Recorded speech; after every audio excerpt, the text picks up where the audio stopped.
আমাদের নিশ্চয়ই মনে আছে মোডাল অক্সিলারিজ গুলো আসলে কি?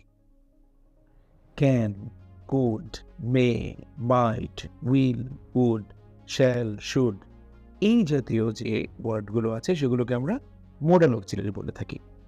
এবং মোডাল অক্সিলারির ব্যাপারে দুটো খুবই গুরুত্বপূর্ণ তথ্য হচ্ছে, মোডাল অক্সিলারি কি করে?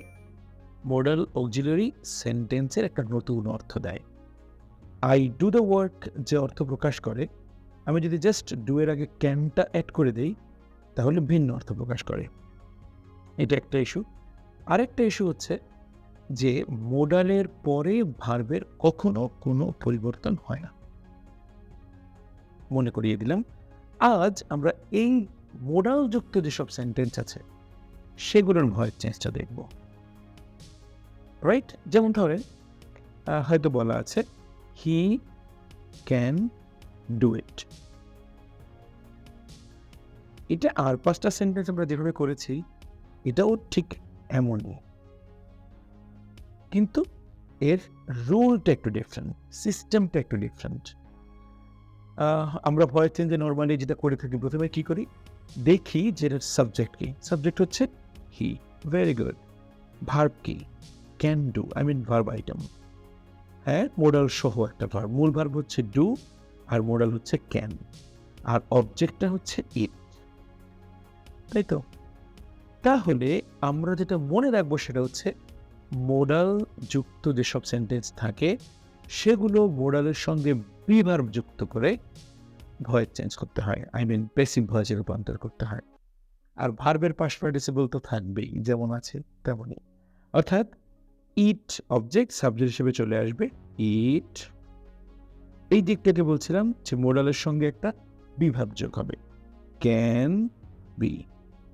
আর ডু এর পাস্ট পার্টিসিপল কি? Done by him.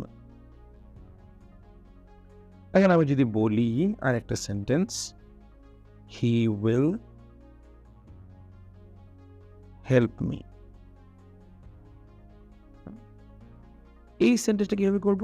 He subject, will help modal যুক্ত একটা verb, will modal, help main verb, me object. এখানে আসলে কি হয়ে যাবে? মি সাবজেক্ট হয়ে যাবে। কি সেটা? আই। Very good. উইলের পাস্ট পার্টিসিপল উইল বি। হেল্পের, যেহেতু হেল্প মূল ভার্ব, সরি উইলের সঙ্গে বি ভার্ব যুক্ত হয়ে যাবে, আর হেল্পের পাস্ট পার্টিসিপল হেল্প। কার দ্বারা? By him. অর্থাৎ আমরা মোডালের ক্ষেত্রে সবসময় মনে রাখবো যে বি ভার্ব যুক্ত করে প্যাসিভ ভয়েস করতে হয়। আর ভার্বের পাস্ট পার্টিসিপল তো মাস্ট।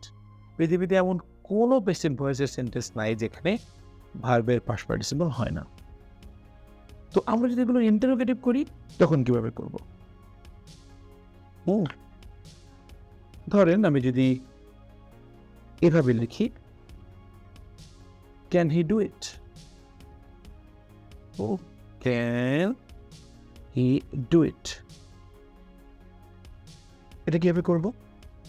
আমরা অন্য প্রশ্নোত্তর আই মিন প্রশ্নের যে বাক্যগুলো যেভাবে করছিলাম ঠিক সেভাবেই প্রথমে এটাকে রেগুলারাইজ করব। হি ক্যান ডু ইট, এটাকে নর্মাল একটা সেন্টেন্স অর্থাৎ একটা অ্যাসার্টিভ সেন্টেন্সে রূপান্তর করতে গেলে কেমন হয়? ক্যান হি ডু ইটটাকে যদি আমরা একটা রেগুলার সেন্টেন্সে বা অ্যাসার্টিভ সেন্টেন্সে পরিবর্তন করি তাহলে এটা আসলে হয়ে যাবে he can do it. Very good. তাহলে সেইটার প্যাসিভ কি হবে? It can be done by him. যে পরবর্তী অংশ, it can be done by him. এর প্রশ্ন কি? নিশ্চয়ই ক্যানটা আগে নিয়ে আসলেই একটা প্রশ্ন হয়ে যায়, can it be done by him? কারণ এ পর্যন্ত তো সেন্টেন্সটা করলে প্রশ্নবোধক বাক্যটা তো উঠে আসে। সো আমাকে তো এই বাক্যটার একটা প্রশ্নবোধক সেন্স নিয়ে আসতে হবে।